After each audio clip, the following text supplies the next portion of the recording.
sa video na to. Oh wow, yun na yung gusto natin. It's a good sign pag narinig mo yun, no? Gagawin natin isang malupitang BGC food tour kasamang nag-iisang Marvin Agustin. Yes, kaibigan mo lang ako. Kakain tayo sa isang sikat na upscale London-influenced Indian restaurant. All mo sabihin hating kapatid to, no? Yeah, parang ito kay kuya, eh, no? At sa uli, titikman natin ang pinagmamalaki na kutsinilyo ni Marvin Agustin. Cheers! Cochinillo. Ready ka na ba? Tara! Ang BGC ay isang malaking financial business district sa Taguig. At dahil dyan, sobrang daming pwedeng kainan na pwede puntahan dito. Today, I'm on a mission to eat on some of the grandest restaurants sa syudad na to. Okay, Marvin, good morning. Good morning. Meet my eating Sherpa for today, the one and only Marvin Agustin. Oh babe, isang tingin mo lang. Panigurado kung Pilipino ka, imposibleng hindi mo siya kilala. Isang 90s heartthrob, batikang aktor, sikat na restaurateur, at maging isang content creator. Tango Tandoor. Okay. Siyempre, sa BGC pa rin tayo. Malapit tayo sa Seda Hotel. Ito ang Tango Tandoor, a fusion of Indian's diverse traditional cuisine and modern British influence that was headed by renowned Indian chefs, Chef Kundan Singh Rawat and Chef Kapil Devidas Jogdan. Bakit ka like mahilig sa Indian food or Indian restaurant? Anong meron dito sa Tango Tandoor? Experience ko na ng Indian cuisine sa London. It's like more on Indian cuisine. At the same time, may konting touch ng London, parang London influence. Yes. Here, they are mixing the traditional way of Indian cooking like this tandoor where the naan and kebabs are being cooked at nahaluan na rin ng modern techniques. Nanggaling na tayo sa Delhi last year at kahit pa paano, meron na tayong standard ng authentic Indian food. Tara, at umorder na tayo ng iba't ibang bestsellers sila dito.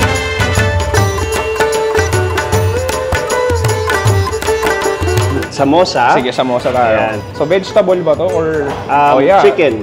Okay, chicken samosa. Dip ko dito sa chutney natin. Yeah. So, I believe parang mint tsaka tama rin to, no? Yes. Cheers. Cheers. No? Oh, all of the spices. Yeah. Alam mo yung maganda sa kanya, yung texture niya. Sobrang mushy. All the spices, yung chickpeas nandun, yung chicken nandun. Yes. And outside, perfectly crispy ng konti. And Head chef nung favorite restaurant ko sa London, yung Tandoor Chop House. He would come here to the Philippines para i-train at ituro yung mga bago nating dishes dito sa Tandoor. alam mo, nung kanina, Marbs, nung pinapasok to sa Tandoor, alam mo yung parang binubusog niya na agad ako eh. Parang naamoy ko na agad yung spicy. Ito yung kanilang, lamb ba to? Yes. Lamb kebab. Tayo isa. Ano that, pare? Yes. Ito plain naan. Lagyan Yan. natin itong sauce nila. Yogurt. Then, kuha tayo na may sibuyas. Ang maganda sa kanya. Oh, nice. Medyo mamahang siya. Okay.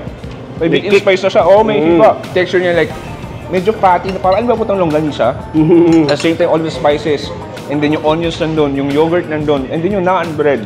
It's like a perfectly smoky na crispy na bread. Oh, nice. Ang sarap.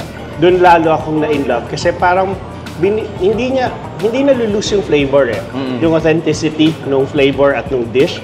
Pero parang may kembot siyang ginilalagay. Yung mga maliliit na touches niya. Masarap na, pero may konting twist na. Yeah. Alam mo, Marbs, yun yung gusto ko sa Indian cuisine eh.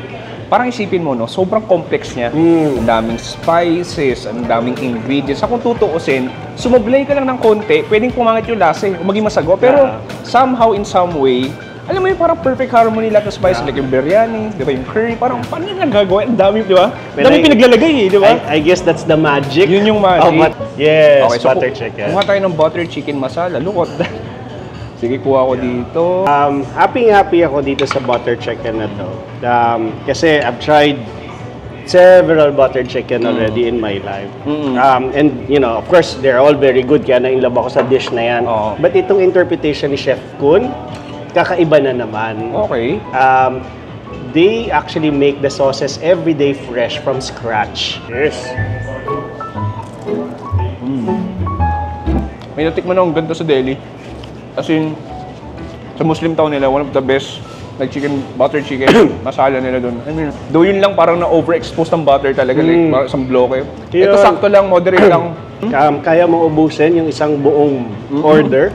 Yes, mabubusog ka after. Pero hindi siya feeling na parang sobra kang bloated after eating. Tapos fresh ingredients lahat. Paano ka napunta like sa food scene? Parang kahit before mag-artista ka mo, mahilig ka talaga kumain ng kung ano-ano. Bago mag-artista, well, marami na rin nakakalam, pero marami rin hindi nakakaalam na bago ako na-discover as an actor, nagtrabaho ko sa restaurant. Mascot pa nga bago maging waiter sa mascot ng Shakey's. Tapos naging waiter, bartender, cashier, cook, kung ano-ano pa ng Tia Maria sa Alabang. So yun yung naging exposure ko sa restaurant industry. Very fortunate being as an actor, as a performer, na iimbitahan tayo sa iba't ibang bansa. So from that exposure, parang dinadala kami sa iba't ibang restaurants. Parang doon ko nararamdaman lalo na ang diverse, ang lawak pag pinag-usapan natin ang culinary. Pero even before I studied, mahilig na talaga ako magluto, bata pa lang. Both from my parents, we live in a small house, parang ilang square meters lang, 20 square meters na nakikita mo lagi yung nangyayari sa kusina, naaamoy mo kung ano yung niluluto. So you'd always be interested at makikisali ka.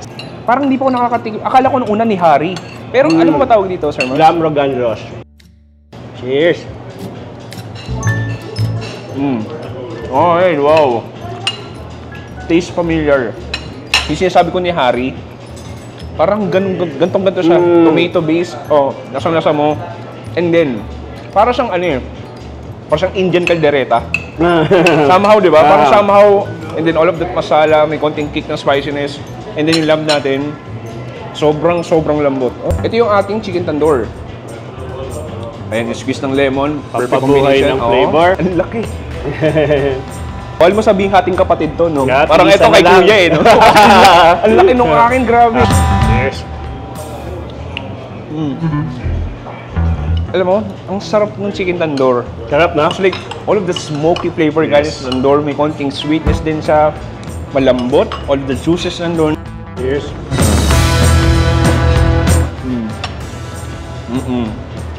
Meron kaming customer dito, lagi siyang pupunta rito, siguro mga 3-4 times.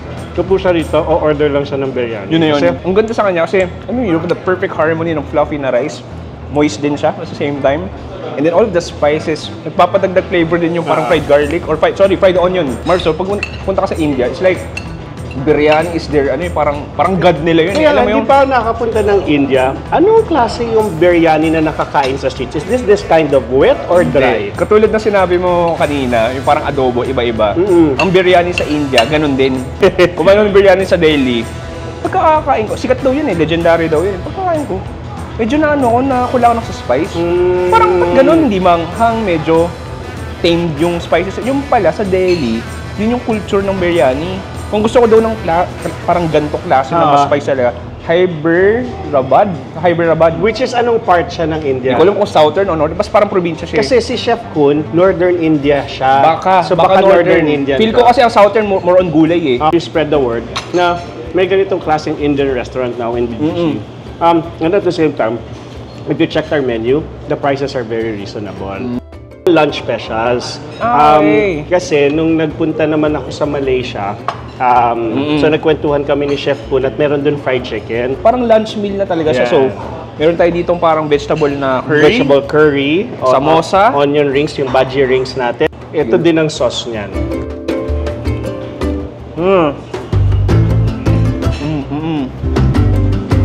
Grabe yung gano'n pa ka-init, yung gano'n ka-juicy pa. Yung alat niya sakto lang And then parang may nalasa extra spices o extra flavor. Hindi ko kung may cumin ba yun or what. Pero, ang bango sa bibig. And then ultra crispy sa labas. Ito yung chicken joy na bawal sa bata. Kasi sobrang mas spice, maumami talaga. So, ang sarap. Ang sarap na. Ngayon, punta na tayo next food trip natin. Sure. Kaya, Good naman, manghang. Ang sarap ng prawn curry. The best yung prawn curry.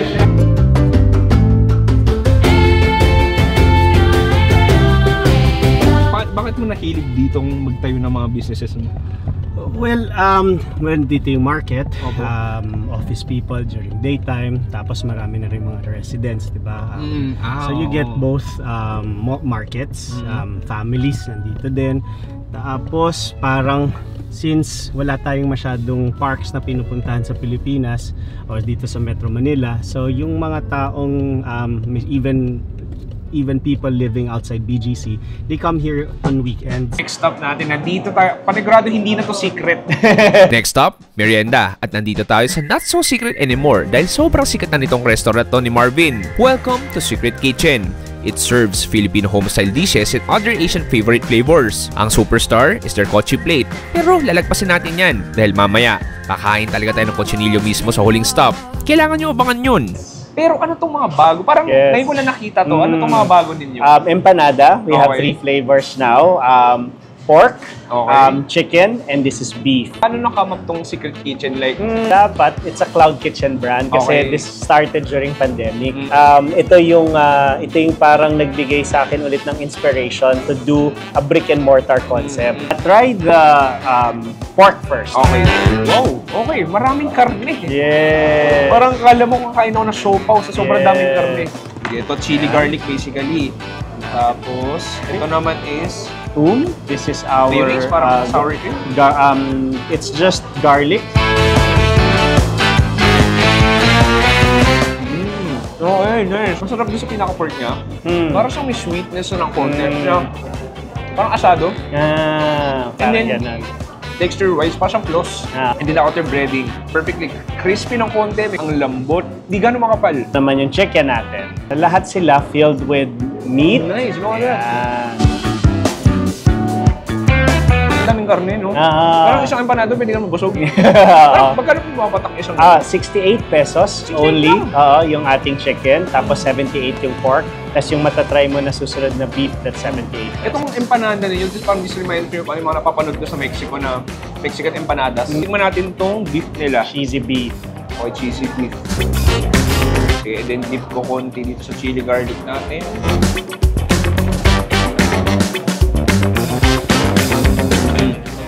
Okay. Yan yung favorite ng mga tao dito. Yan yung best seller natin. Anong pwede nyo sabihin ha? Sinasabi mo masarap kasi para po si Marvin Agustin.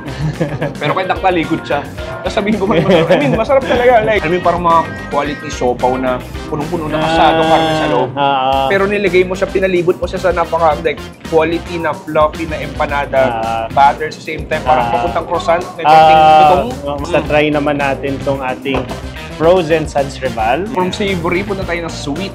Ang Sansreval, alam ko ay original talaga sa Dumaguete. Nakakain na rin ako nun. Sarap. Mukhang interesting. Yung tsura paps, look at that. Alam mo, para siyang haki-paki. Sa malamig na panahon. Ang laking bagat nun. Like a thick layer. May dalawang texture. There's like the sweet milky cream. At the same time, yung lutong nandun. May konting chewiness, konting crunch. Ube, this pork? one, ito yung parang classic cheese roll nila. Yeah. Na yung classic muna tayo. classic, Sige, yes. sige. Ang laki na! Yung taas niya, it's like there's a sugar glaze na parang melted cheese na sobrang creamy. Then yung loob, may extra queso din sa loob. Ube natin dito, ano yan, dinadala Pure, natin ano yung talaga? Good Shepherd from Baguio. Oo nga.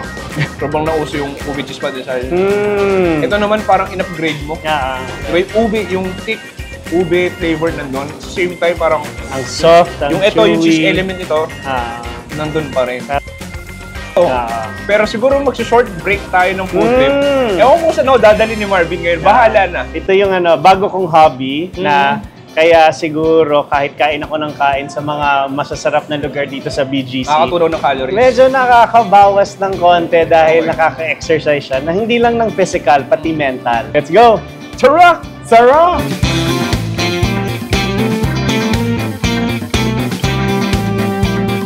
Okay, Pops. Actually, dapat food trip lang to, pero bigla akong inaya sa mga Agustin para mag-golf. Tatanggi ba ako, pare? Batang sini mo ba ito? Mga hey babe, mga pinapanood ko yan ng bata ko at isang karangalan na ako magpapapawis daw kami, so tutunawin namin yung makinain namin. Nandito tayo sa Golf X Sports Hub. Pumasok na tayo. Tara!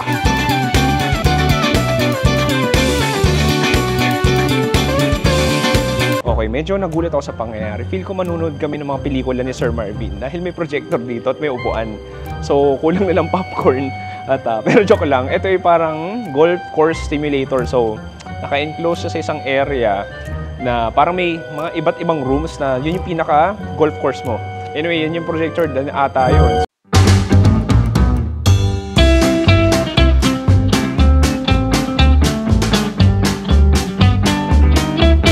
Boom pare! Nandito na tayo sa tinatawag na GolfX. GolfX Simulator. Sir Marvs, tanong ko sa'yo, gano'n ka kadalas dito at anong nagagawa ng golfing sa buhay mo?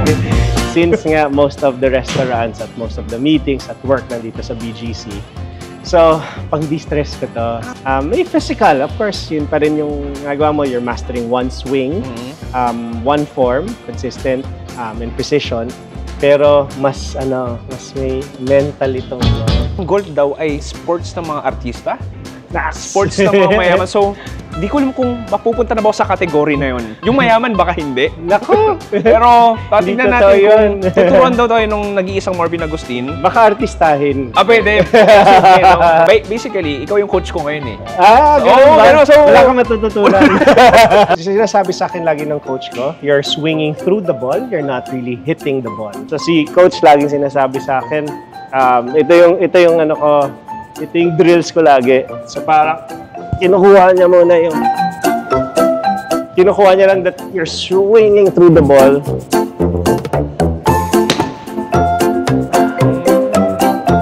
So na-project niya talaga yung distance niya. 99% daw yung 99? accuracy nito.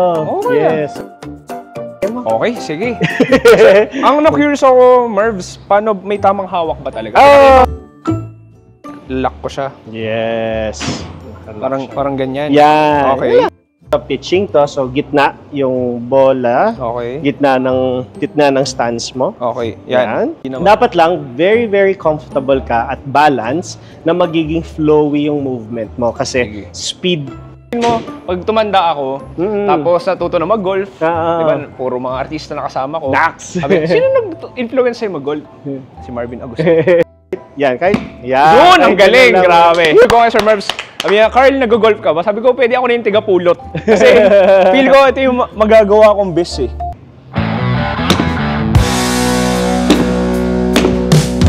May mga katuwaan dito. Katuwaan, oh. Actually, na isang gabi, nabot ako ng 11:30. 11:30 yun, ano?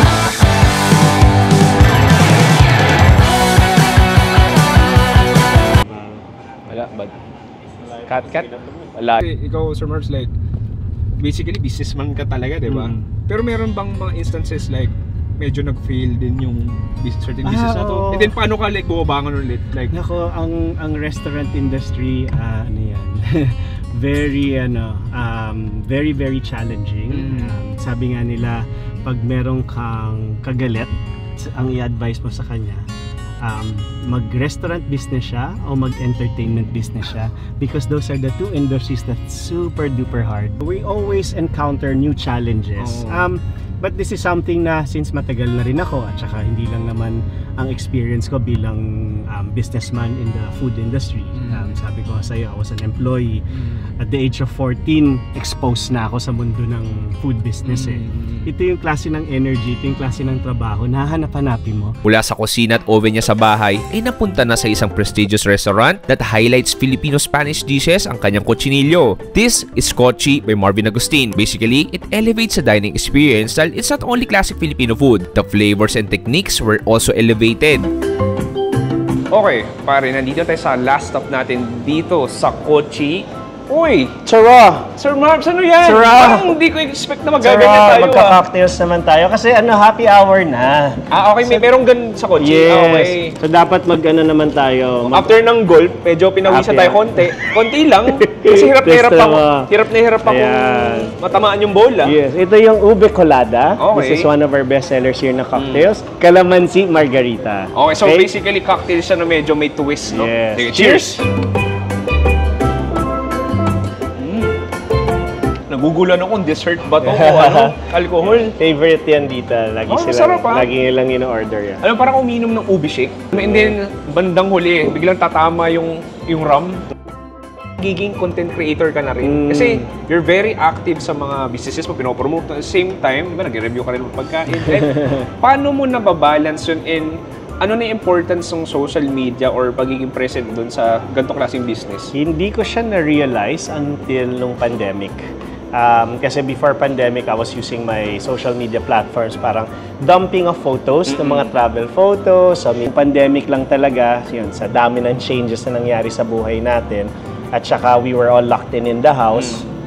Yung mga ginagawa ko, pinag-experimentan ko ng mga banana cake. Parang wala akong magawa, so nag-practice ako ng editing sa phone. Yung dikit-dikit lang talaga.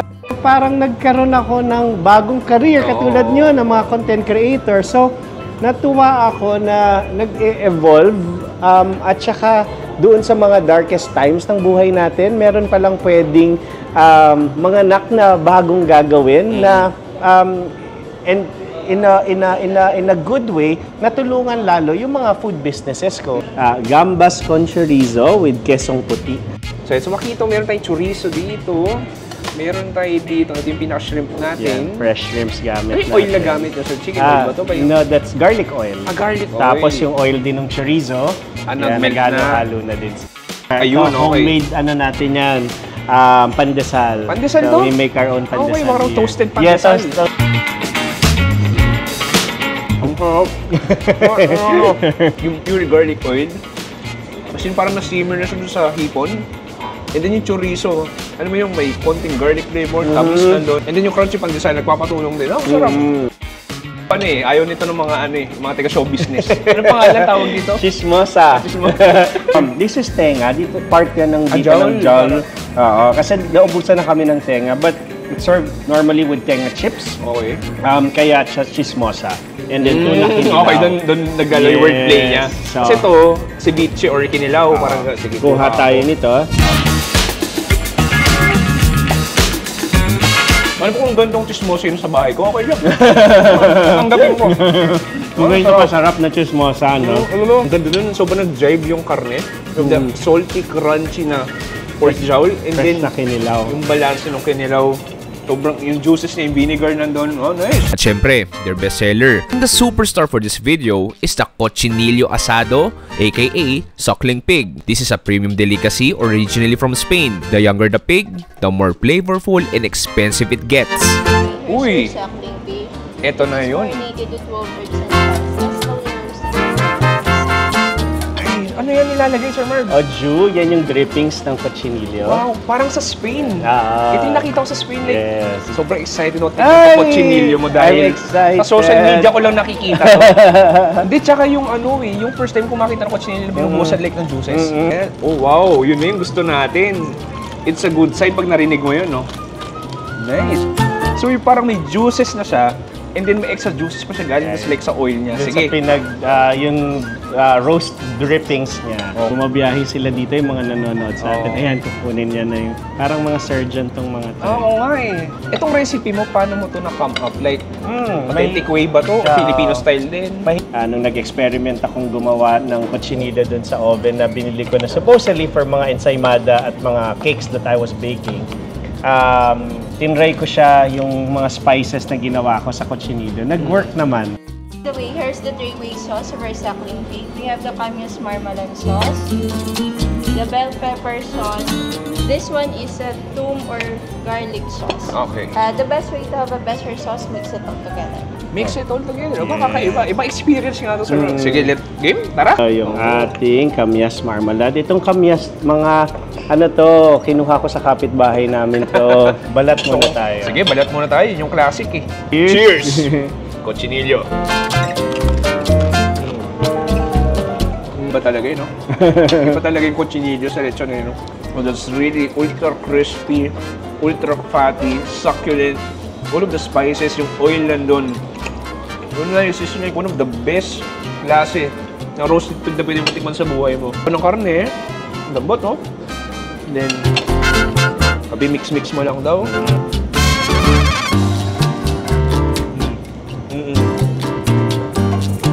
Wow.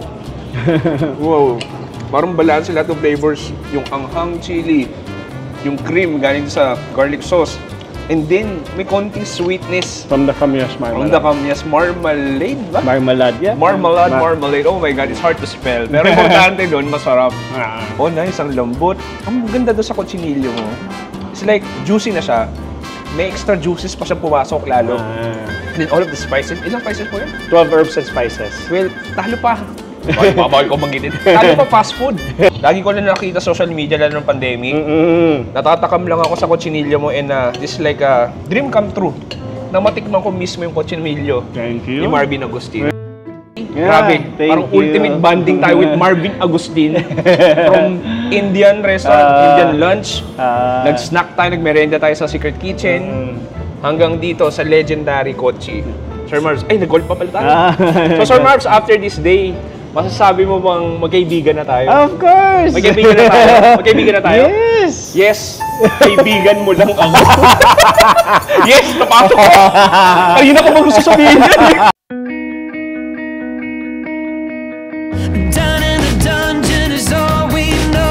Okay pare, dito nagtatapos sa ating ultimate BGC food tour kasama nag-iisang Marvin Agustin. Marbs, maraming salamat. Hindi ko alam na sa buhay ko ay matatawag kong Marbs si Marvin Agustin. Sir Marbs, baka may gusto kayo promote?